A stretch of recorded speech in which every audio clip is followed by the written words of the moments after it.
Okay, so at the beginning of this ATM, you've got a choice about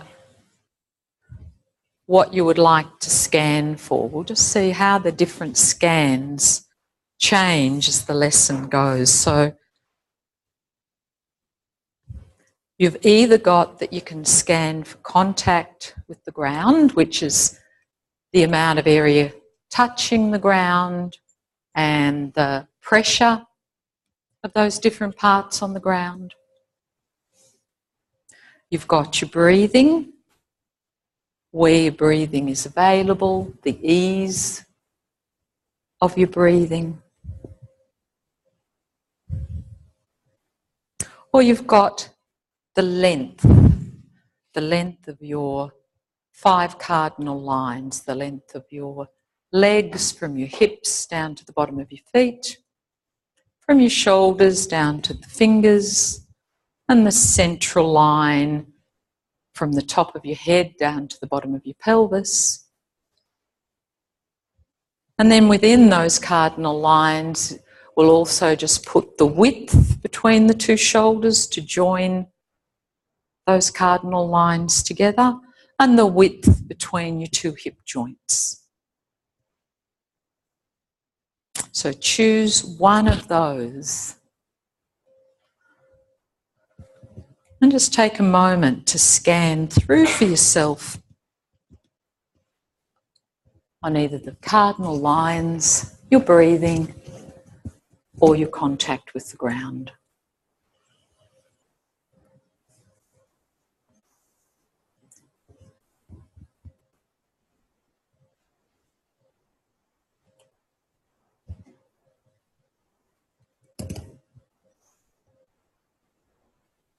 And we're going to really continue this process that we've been entering into really for all of this segment, all of the training of you understanding deep in yourself that there's no limit to improving your process of doing something.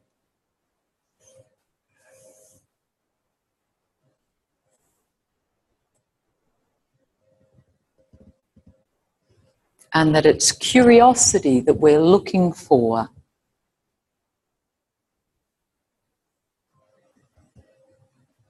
That's a huge part of getting this continual improvement. You finding your own curiosity and using the lesson as a structure also to give you a structure in which to help you to move your attention to find the curiosity. So bending your legs, having your feet standing.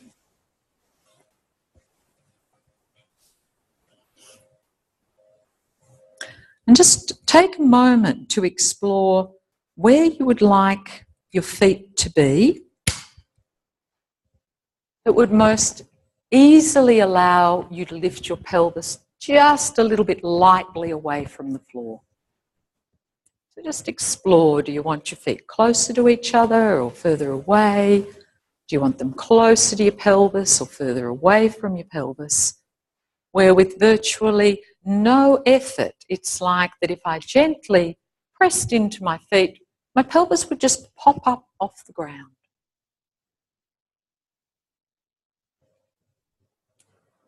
So earlier we were exploring how do you use the middle of yourself to make yourself light. So now we're just looking more at a positioning thing. Where could your feet be where it just feels effortless for your pelvis just to go bump and down?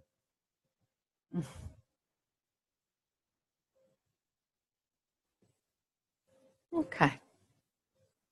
So feel with your feet in this position you've chosen, lift your pelvis a little and down and feel how that goes through you. Just when you lift your pelvis a little bit up into the air, so it's not really as if you're tilting or rolling, simply just lightening your pelvis away from the floor and letting it go down. And feel what happens through your spine, through the curves of your spine, what happens in your neck and your head. And then place your feet back where you first had them. And feel the difference there. What happens when you go to lift your pelvis there?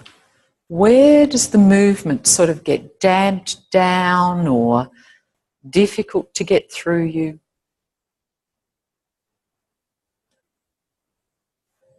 And then go back to that other position. So again, as we get better organised, what we're looking for is that our feet would be maybe often more in a position where our pelvis could be light, and that we can get more options, that we can find more places that our feet can be in and our pelvis can be light. So now lifting your pelvis really lightly to place both hands underneath your pelvis. So your hands will be resting under your pelvis, and they're not flat. We want your pelvis a little bit off the ground. So you've got different things you can try. You can make little platforms, if you like, with fists, with your thumbs inside.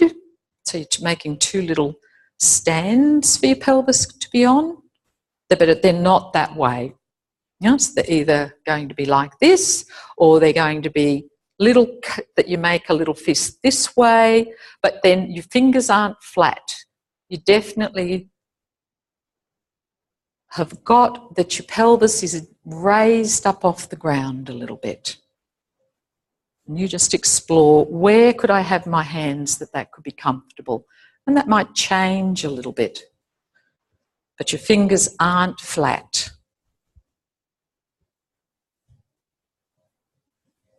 Okay. Sorry? They're not flat like that. You haven't got your palms and your fingers, so you can be like that, or like that, or no? Yeah, that's fine. Yeah. Okay.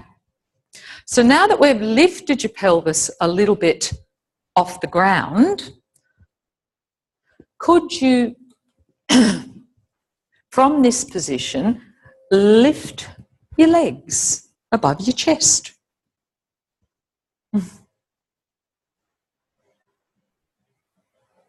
And down again, and just do it a few times lightly and easily, and feel, because we've got your hands under your pelvis, that what's that helping your pelvis to do by having your hands there?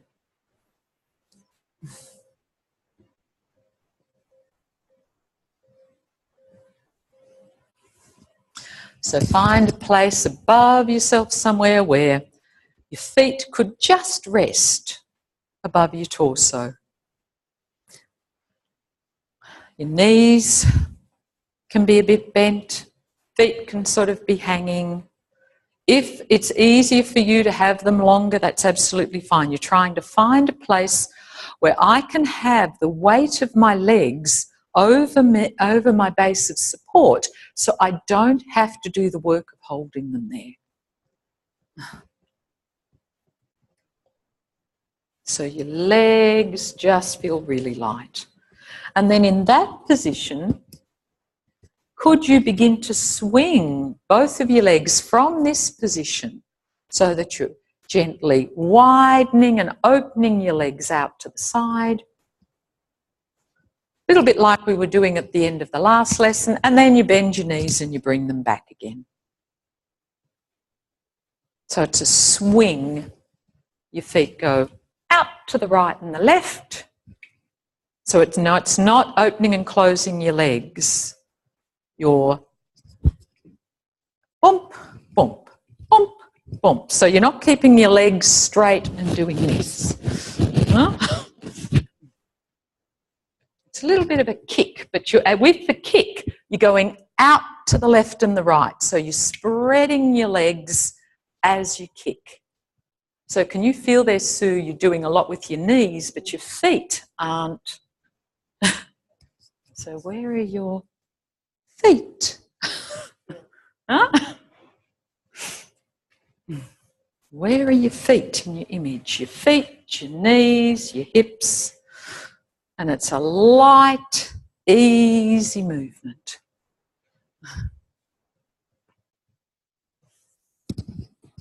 Pelvis stays on your hands. It doesn't lift off your hands. And just keep doing this movement lightly and easily, gently. And feel what happens through the rest of you. How does the rest of you respond to this really easy, gentle swinging of your legs up and out to the side and back down again? So you're not taking your feet back to the floor. They're just returning to that resting place above your torso. Karen, you can absolutely have that under there, but have your hands, if you can, organised a little bit, because there's something about this position of the shoulders. Yeah? What do your shoulders do to help out? Where do they move? Do they move?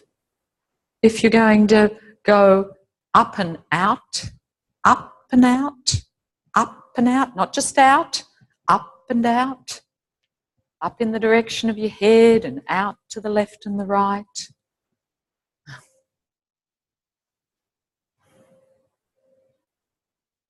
What happens in your neck? What happens in your sternum, in your ribs?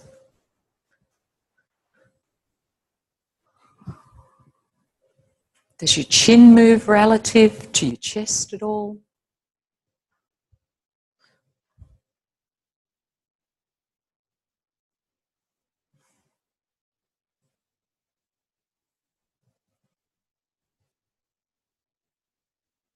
And if your chin isn't moving, if your neck isn't moving, if there's no movement happening up there, you're stopping it from moving. There's something you're doing in your habitual configuration that's stopping. That's more. Boom. That's it. Yeah?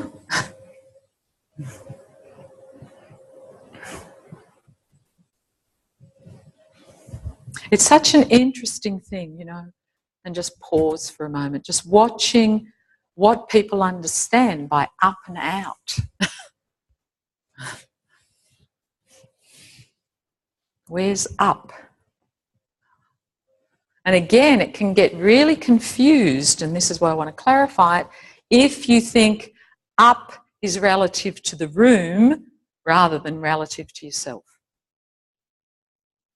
So when I'm giving you directions in this ATM, if I'm saying up, it's relative to you.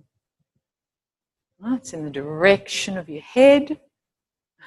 It's not up in the direction of the room. That's out. That's right and left. I'm talking about the up. Because a lot of you are more going this. You're not going, no? And again, I find it really fascinating because when you start working with people a lot, you see these movement orientations can just be so unclear in people. And, you know, so it's not that they don't understand that their hip's connected to their shoulder and that their pelvis is for power and that their head can be free. You can look at them and they literally cannot move all of them in a forward direction. So it's an orientation that they don't understand. So you start to take their head forward and their pelvis goes back, or they're, and they're doing all of these things because they actually don't understand that's forward or that's back.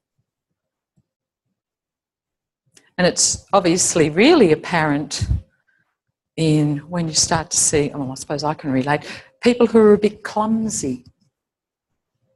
This ability, these spatial perceptions of really understanding in themselves what direction is are unclear.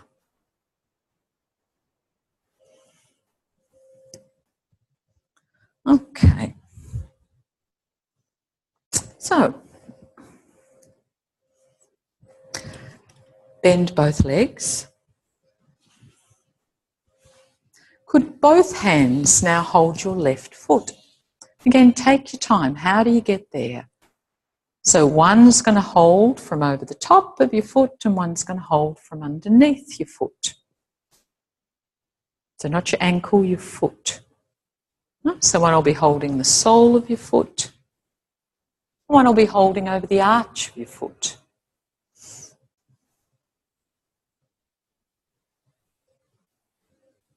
And again, find a way to make that easy. Do you want to move your foot a little bit closer to you? You don't, if it's a stress to hold your foot, don't hold it. So your thumb is with your fingers. Don't interlace your hands because that will tend to make you grip a little bit more. So keep your fingers with your thumb and begin to see, can you feel that it would make sense that your right foot, your right hand would be holding the sole of your right foot and your left hand would be holding over the arch. And very gently begin to lengthen this leg. Lift it and lengthen it with both hands now. And really notice as you do this, what direction makes sense to take your leg in. There's many directions you could take your leg in.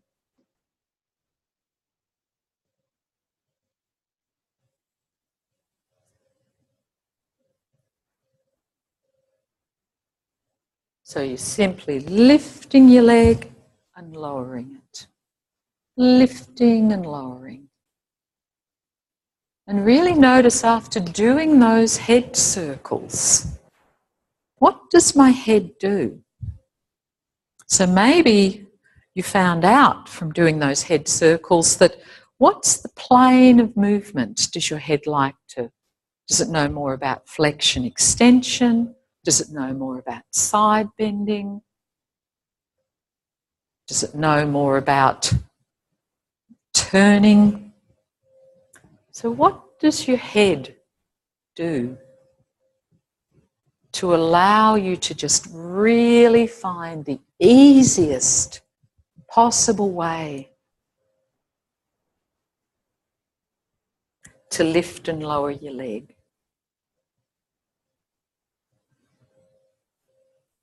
So at the moment your head's staying on the ground if you can.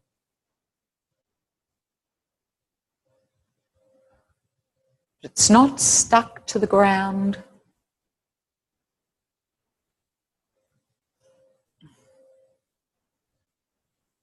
And then keep exploring and find, is there a way as I lift and lower my leg that again my head could get light?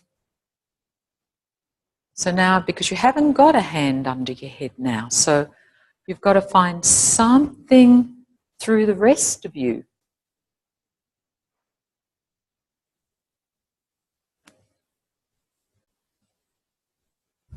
And that your leg continually is lengthening, so it's straightening a little bit and bending. So this is not about holding your leg in one configuration. Your leg is constantly moving, constantly bending, constantly straightening. And can you feel that if you can allow your knees, your left knee to constantly be able to bend and constantly straighten a little bit, what that allows to happen in your shoulders and your elbows.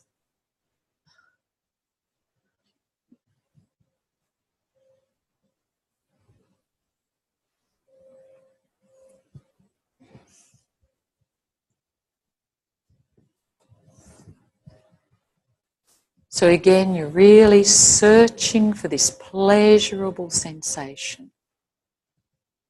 Searching for this place where, if I shift my weight there, if I soften, if I breathe, that somehow my head becomes light.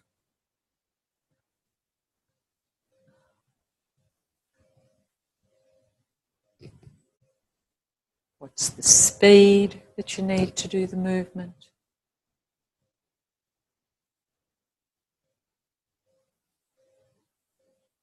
So you're never pulling on your leg.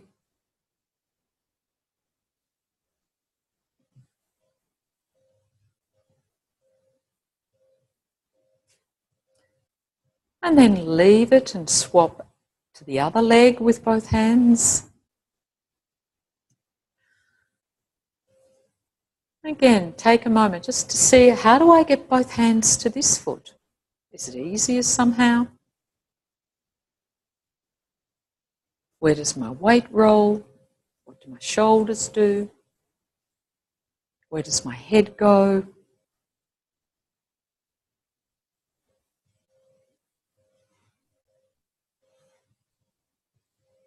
Then you begin to lift and lower your right leg,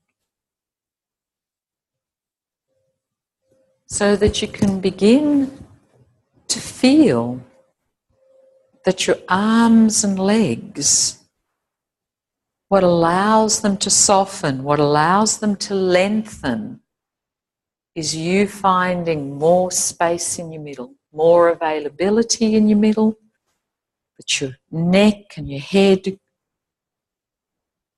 can find different trajectories to go through.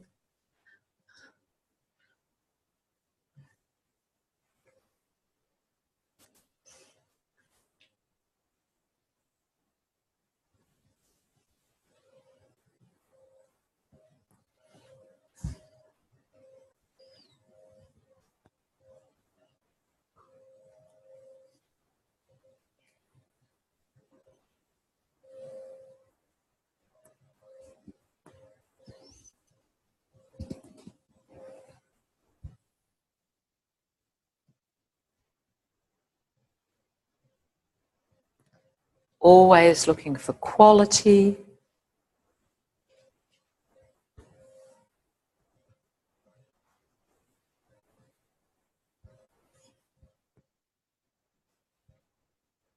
And rest again.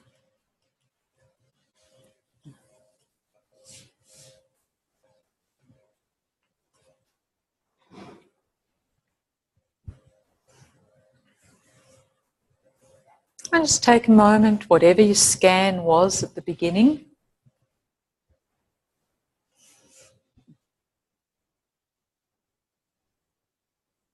see if anything's changed.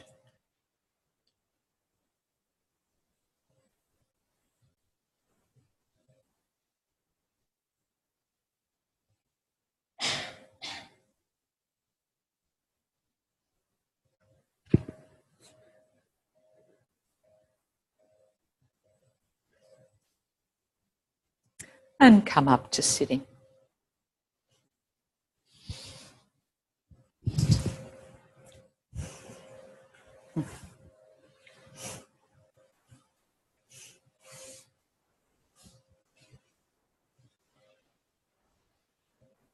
And just get a sense of your sitting after doing those movements.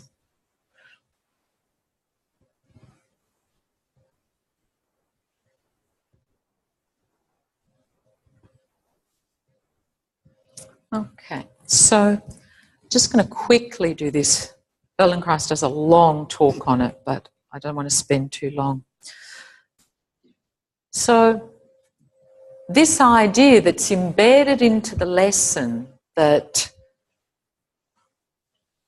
when people are doing this as an ATM, they don't need to understand, but you as practitioners, it's great if you do understand.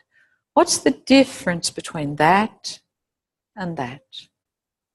Why are we really being clear that the thumb is always staying with the fingers rather than the thumb opposite the fingers?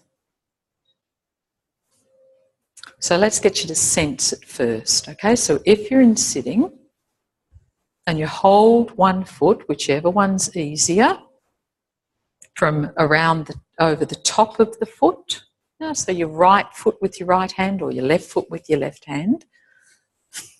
And put it in the ape-like grip first, where the thumb is with the fingers.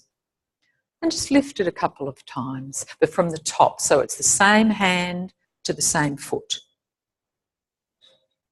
Yeah.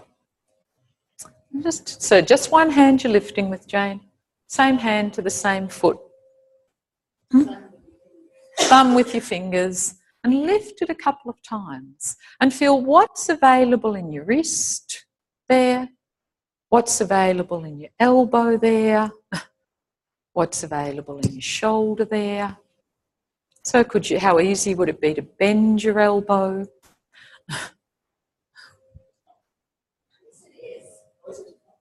You're inside the knee and you're over the top of the foot, that's it.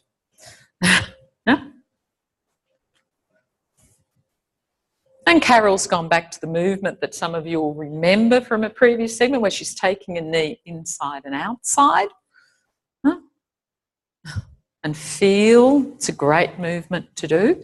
And then go into a grasp instead. So your thumb is now opposite and feel what happens.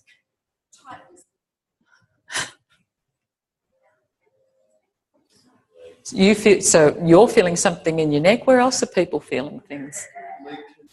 Leg tensed up. Yeah. Yeah, lots of places. Yeah. So there's something about grasp that in evolutionary terms is incredibly important. But, Feldenkrais puts it really beautifully. And he said, but apes didn't really learn to write, so they didn't need an opposable thumb. Anyway, so he does this lovely little demo of if you were holding on to a branch and you were an ape and you wanted to swing. So you can imagine remember, I wasn't very good at this, but some of you were probably really good at the monkey bars at school. How would you have had your hand on the monkey bars? Would you have ever done that? No. Did you have trouble doing the monkey bars, Karen? What happens in the availability of your wrist, your arm, your shoulder, if the thumb and the fingers are together compared to if you're grasping it?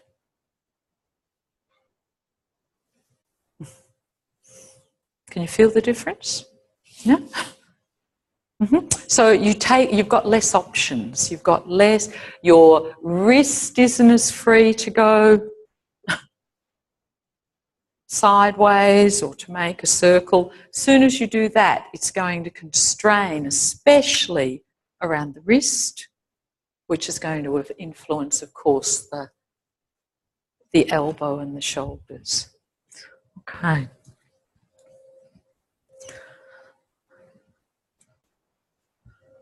So here you are. He does another thing he does, which if you've got even one of those, if there's a few of these around, and he does this lovely demo, and this is the one I really like if you've got one of these or a book or something, and to feel the difference if you grip a book with the thumb opposite, and just feel where you could take that book and you can still move it a lot, but what happens through your elbow, your shoulder, where do you feel it just gets a little bit more difficult, and then do a waiter's.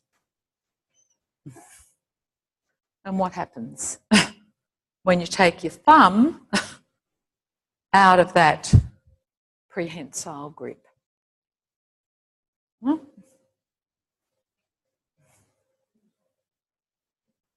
Does anyone want a book to try? Trish, you've got something? Anyone want a book to try it on? You need a book or something, really. Can you feel the difference, though, that it makes by having that? Because there's just so much more neutrality in the wrist and the fingers. Yeah. And it just winds through your ribs differently, through your sternum differently. But it's the same old thing. We've all learnt to do this. You know, it's like to be a functioning human, you have to learn this grip.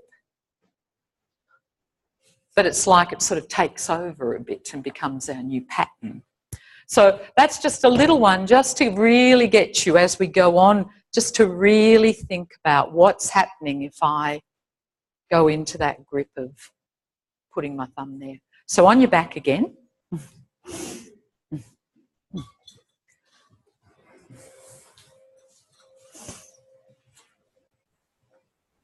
Hands above your chest, oh sorry, legs above your chest.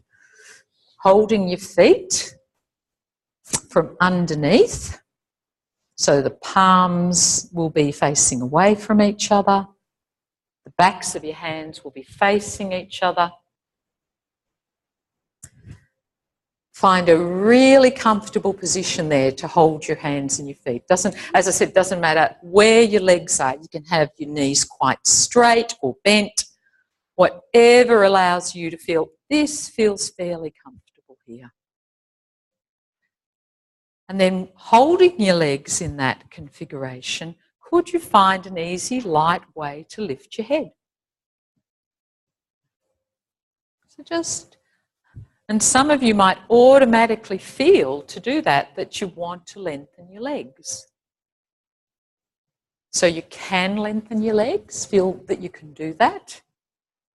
But then see if you could also find a way that your head could maybe stay on the ground. That you could start from your head on the ground. Sorry, I'm confusing you. Your head's going to lift, but you don't necessarily have to lift your legs.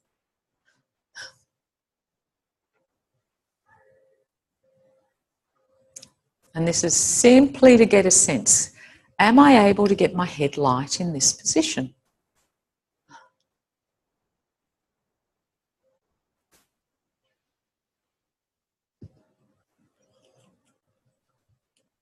So let's explore some options here. So stay with your hands holding your feet in this position.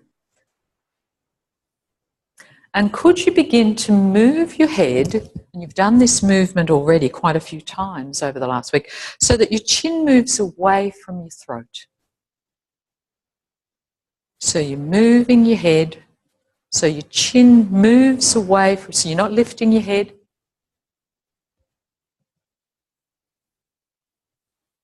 So the back of your head is going to have to slide on the floor. You're going to get a bigger arch in the back of your neck. And where are your shoulders going to go? Can you feel any influence? You'll have to get a little bit lower, Joel. Where would your shoulders go to allow your head to slide back on the floor, to take your chin further away from your chest? Where would your collarbones go? And is there something about the way we're holding your feet that might be helping your shoulders to move in a particular way? So, Margaret, you'll have to have them. Yep. So there's something about this position that we've got your hands in relative to your feet. It's going to ask for a particular organisation through your shoulders, through your sternum.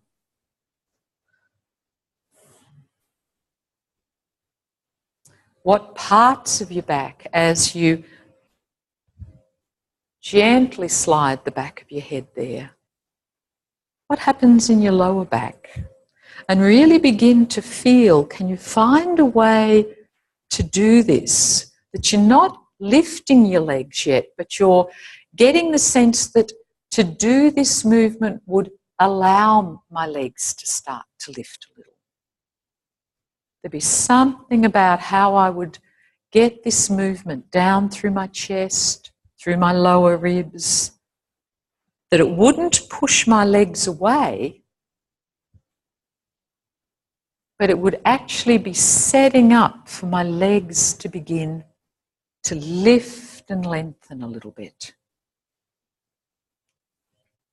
And go slowly, because we're really working with some really habitual patterns that you might have here between the organisation of your neck and your low back and your mid back. So again, feel your way as your head slides down, the back of your head slides down, your throat opens, your chin goes up, your shoulders go forward, your sternum goes down, your lower back starts to round down a little bit into the floor in response to this movement of your head. And it's the shoulders moving forward in response to these curves in your spine that allows the hands to start gently lifting and lengthening the legs up.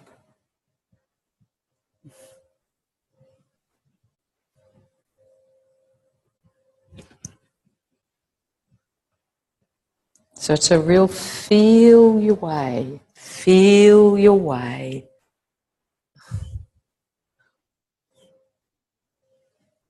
This is very much about getting clear about what you're doing. And to get clarity, we first of all need to become aware of what are we doing that's getting in the way.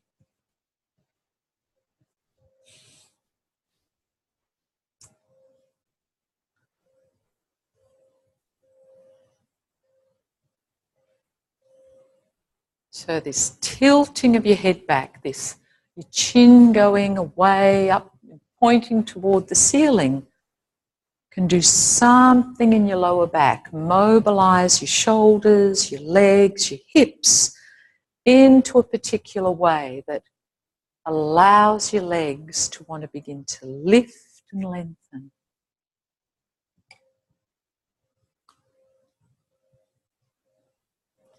And then, is there a way that if you continued that and find a timing here, legs begin to lift as your chin goes back, but your head could begin to lift away from the floor. From this extended position.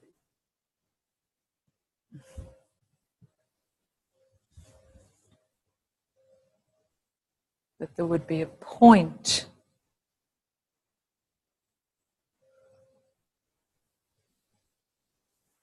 where you could lift your head with the chin leading, and then there'd be a point where your head could just change direction and your chin would come down toward your throat, toward your chest.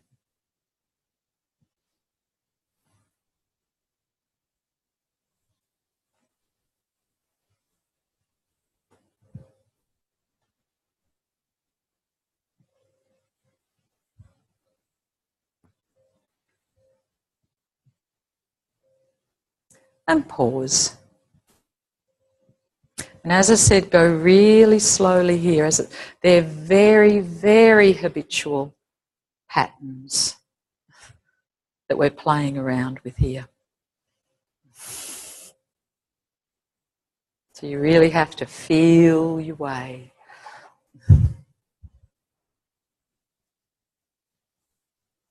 These changing curves through our spine.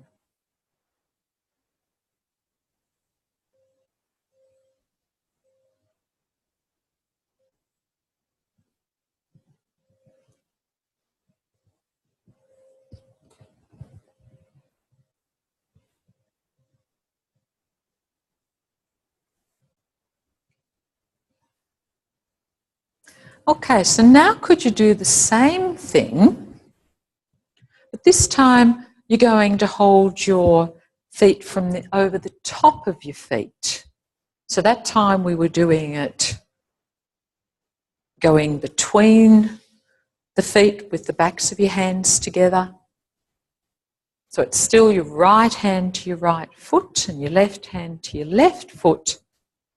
But this time we're doing it with your hands and your thumb over the top of your feet. And you're gently going to, so this is going to change the relationship of your shoulders. You're now pulling more on the outer part of your feet. So start off very gently again, getting this movement of your head, this sliding of your head, chin moving away from your chest. And just feel, what does this do through my shoulders? It's a little, just a bit different. Are there different ribs that need to soften down into the floor now than when you had the backs of your hands together?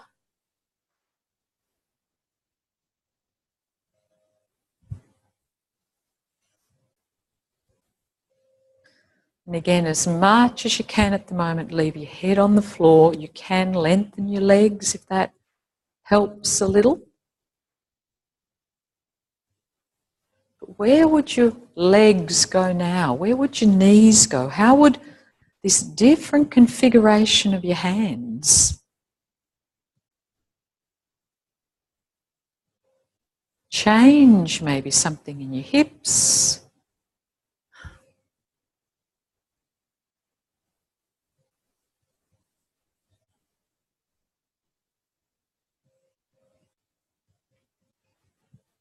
Something more in your middle ribs or your lower ribs by having your hands in this position.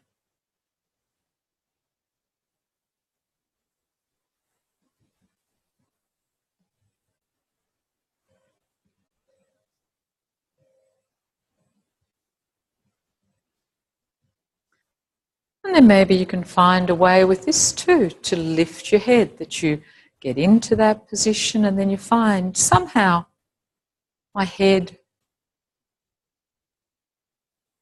can begin to lift. And feel it's different in your hips and your shoulders to do it this way. So your knees are going to go somewhere different, your elbows are going to go somewhere different in space. And feel free to go back with your hands the other way if you want to feel the difference.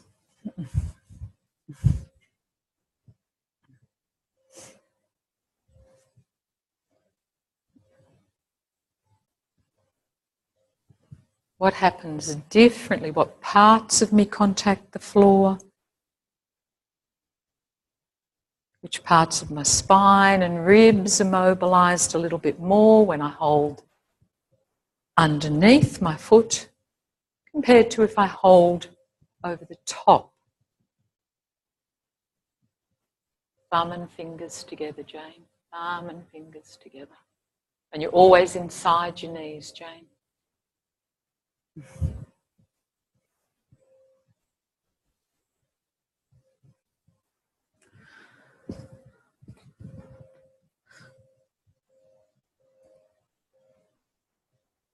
And rest.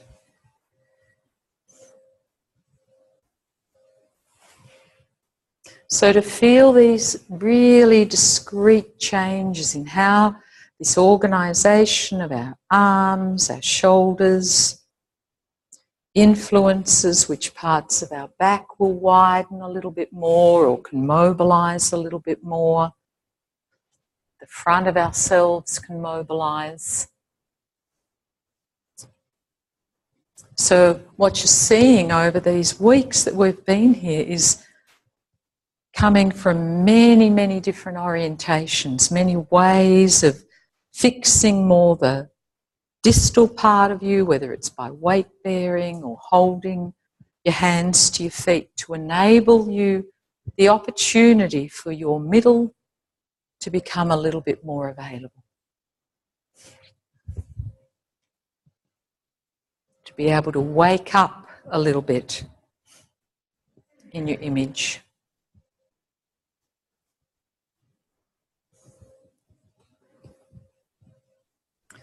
Okay, Bend your knees again above your chest. Hold them from the inside again, so under your feet. You'll be holding the sole of your feet, so the backs of your hands will be facing each other.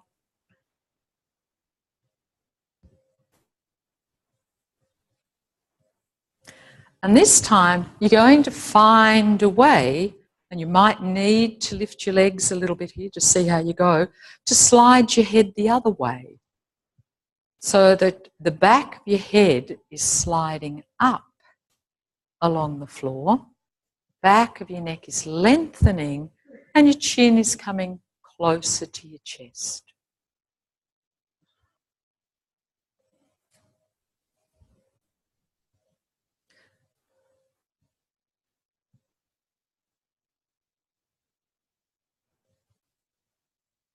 So that as your legs lift a little, your neck gets longer at the back and shortens at the front. And how do you find a way to do this? And again, this is really playing with some of your patterns, because for many of you to do this movement, you will automatically want to engage your low back muscles.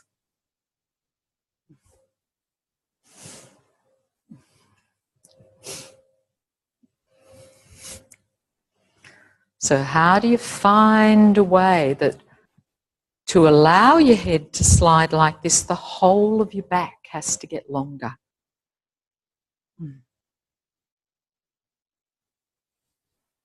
So it's a different way of rounding.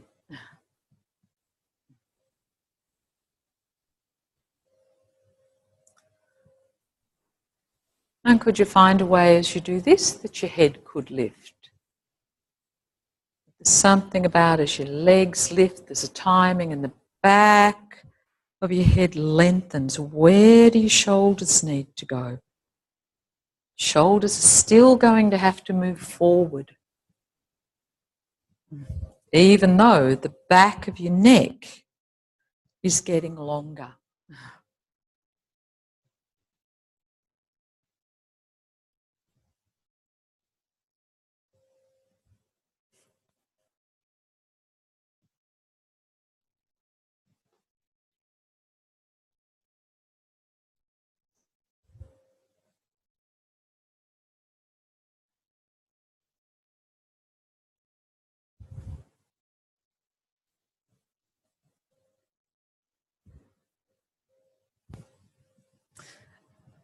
And for most of you, you'll find that one of those two ways feels much more familiar than the other to lengthen your legs. And of course, what we want is that both of them can be easy. They're both options for you.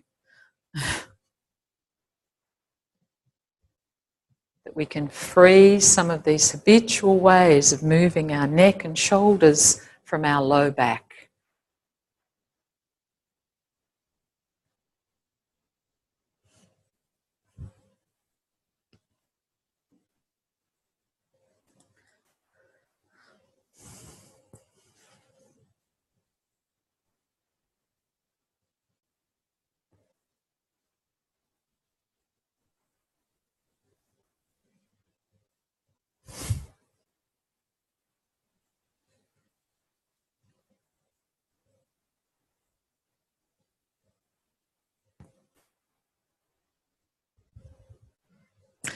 So that from your neutral position, you can lengthen your legs by either shortening the back of your neck, so extending your neck a little bit, or by lengthening the back of your neck. And in both ways, your shoulders can still move forward.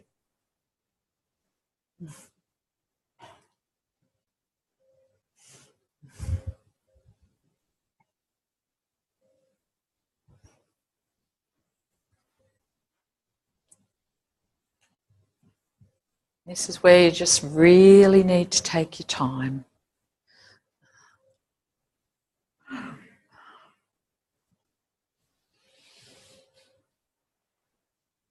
Have a rest.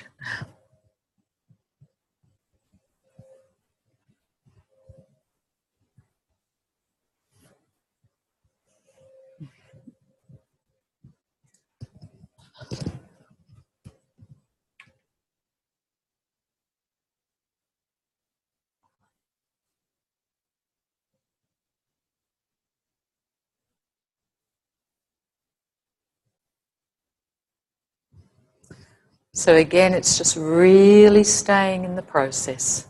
It's keeping curious, noticing what you're doing, spreading your attention.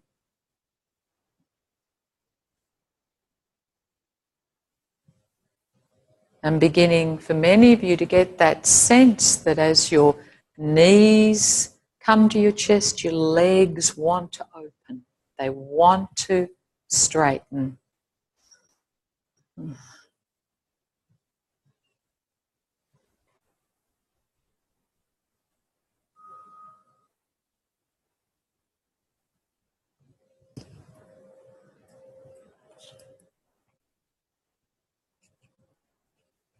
Okay, so now bend your knees, feet standing.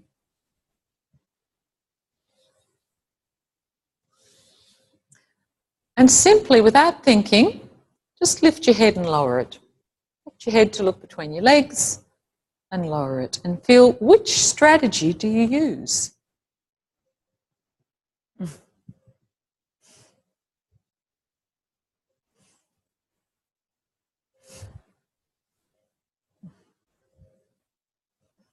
So then leave your head on the ground.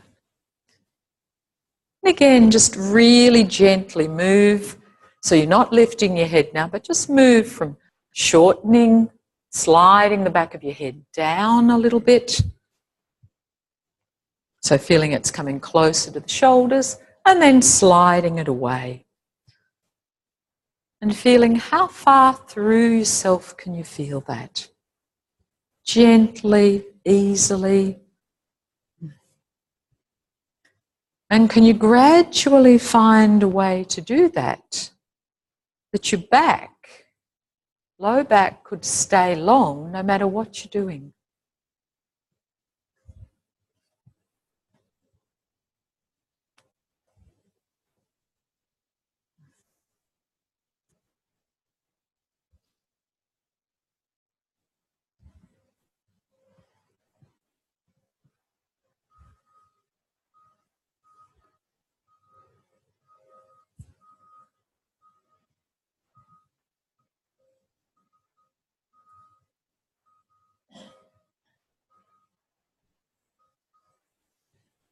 So this gentle slide.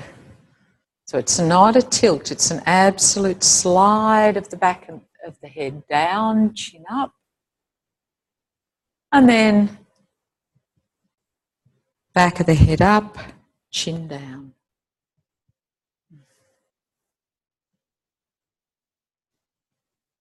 Feeling what can happen in your upper back.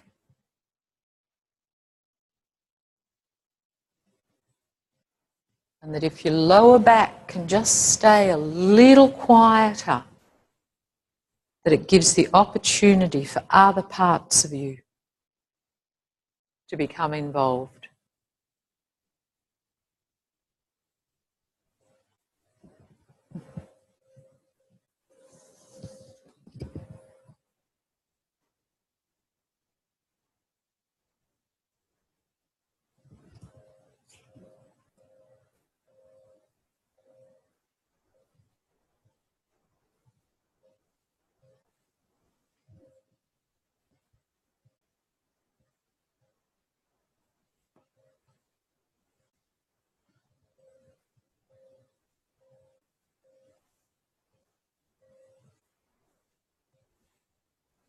Okay, so could you take your legs between, hold your hands with your legs again, your legs and your hands together from above the foot. So your fingers will be around the outside of your foot, the outer border, in between your legs. So above the foot, not below it, Joel. Above the foot. Yeah, great. And really gently begin to alternate opening the right leg and the left leg. And feel with the fingers on this side of your foot, does that influence where your knee goes?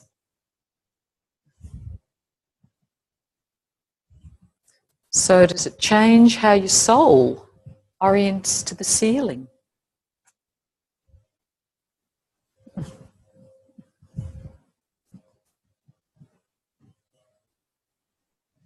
So does your hand tend to gently pull on the outer border of your foot so that your knee could begin to turn in a little bit toward the midline as you straighten your leg? Just go gently. See if you can feel that. There's something about this position of the hand, position of your hand, that allows your knee and your hip to move into a particular configuration.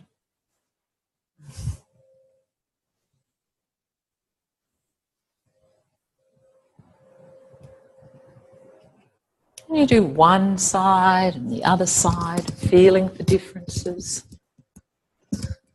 And feel how you roll a little, but you don't fall as you do this to one side and the other.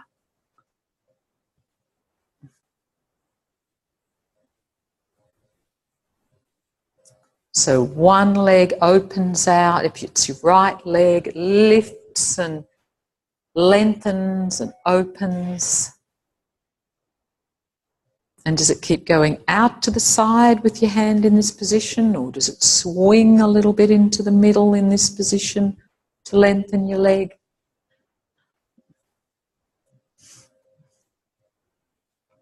Can you feel your hip can have a little bit of mobility here?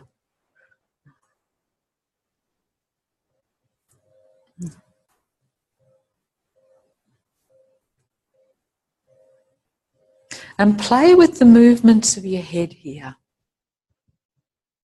So your head will be rolling a little bit to look at that lifting foot and lifting leg. And as it turns to the side, does your head extend a little bit or flex a little bit? Your head's turning to look at your foot, so you're rolling a little bit to the, if you're lengthening your right leg, you're rolling a little bit to the right. If you're lengthening your left leg, you're rolling a little bit to the left. Just a little so you're not falling.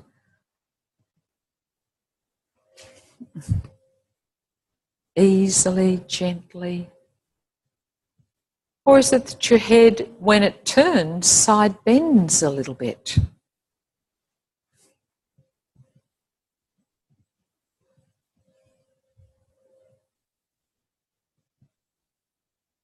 What are those trajectories that you can include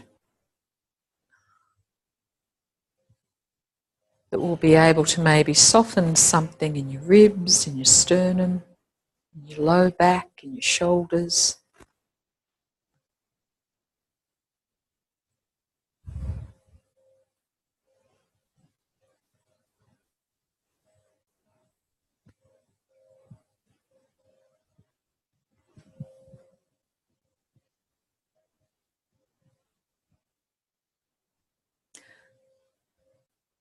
And then lengthen both together again, both legs together.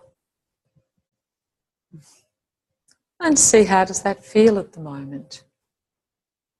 Is it easier to keep your pelvis down a little bit more? Is something different happening in your middle back? And if once as you did that, you allowed your chin to go toward the ceiling to lift your head as you lengthened your legs. And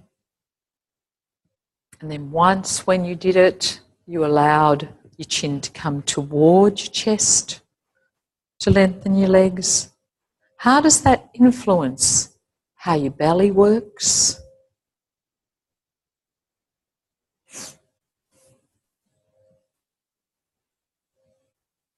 Which one gives you a bigger spinal curve or a smaller spinal curve?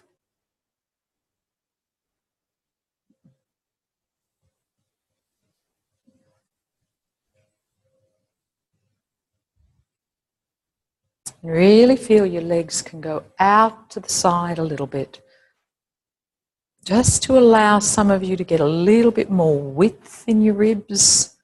If you're really used to always lifting your legs straight up, and you can do it really easily, that's great, but there's something about the legs going out to the side that's going to give you an opportunity to find a little bit more width through your back.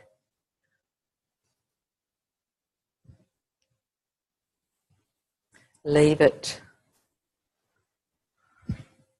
Lie on your back.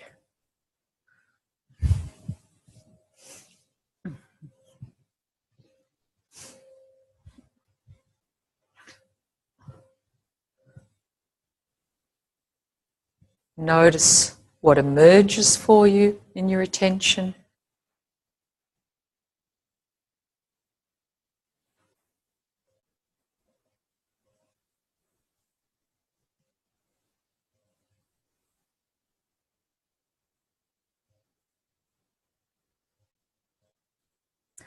Come back to your scan, whichever one you chose at the beginning of the lesson,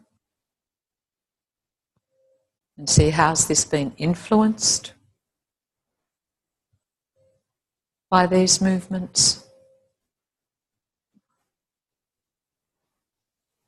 Exploring for some of you not only connection but investigating some pretty habitual ways of mobilizing ourselves.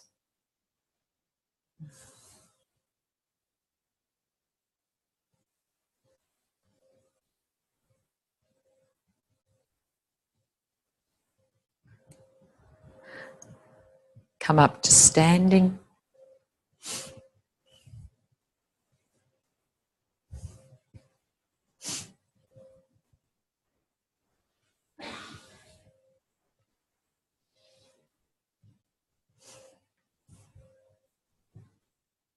And really give yourself time to feel, how's my head sitting on my shoulders at the moment, over my chest,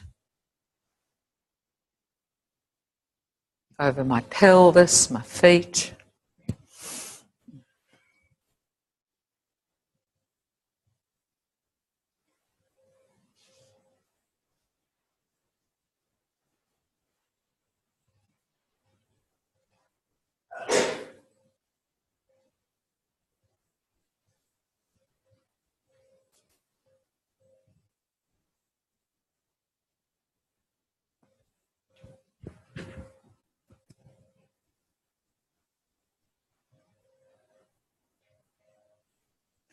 Go for a walk. Again, really get a sense of how your head feels, your neck. Many people after this lesson get the feeling that their head's given up its drivership. It's often real habit of leading the movement.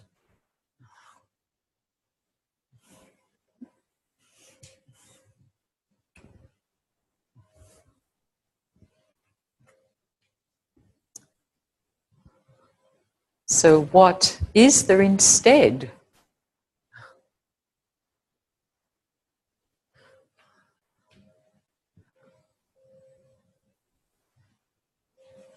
And we're going to take just a 10-minute break. We'll be back at 10:02 so you can change roles over from this morning with the FI.